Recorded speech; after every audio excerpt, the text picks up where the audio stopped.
suspicious package at the Spokane County Courthouse cleared out the third floor. What happened next cleared out the entire building. Everything from scratchy pain in their throat, some shortness of breath, somebody even complained of chest pain. Breaking news tonight related to that hazmat situation at the Spokane County Courthouse. This morning, a pair of mysterious packages that gave off fumes sent 3 people to the hospital. And you saw the full story first on KXLY on Jeff Humphrey's Twitter account. And within the last hour, Jeff, authorities announced that they already have a suspect in this case. At least the name and the return addresses on these packages points to a man who is about to stand trial here in Spokane Superior Court on drive-by shooting and assault charges. He is an individual who views himself as a sovereign nation, and recently he filed suit in federal court against the very judge and deputy prosecutor who received these packages today.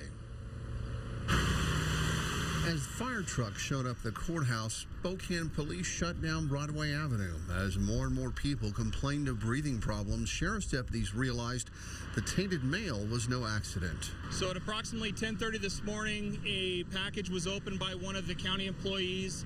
They started experiencing minor discomfort and some type of reaction to that package. The first package was sent through the U.S. mail to a third-floor courtroom. When Judge Annette Please's bailiff opened it up, she was overcome by some sort of irritant inside. From our understanding that it was like we got a package that was sent in. Protocol and procedures were followed correctly, but the package had a distinct odor to it. So at that point, it affected the people who were nearby the package. Then as fire crews were evaluating the first group of victims, the discovery of a second suspicious package. Witnesses say it was a white envelope addressed to a deputy prosecutor, and whatever was inside prompted a wider evacuation, generating a second round of patients. So everything from scratchy pain in their throat, some shortness of breath, somebody even complained of chest pain. But like I said again, when they came outside and with time, all of those initial symptoms went away. Hazmat crews sampled the contents of the packages, then safely preserved them as evidence.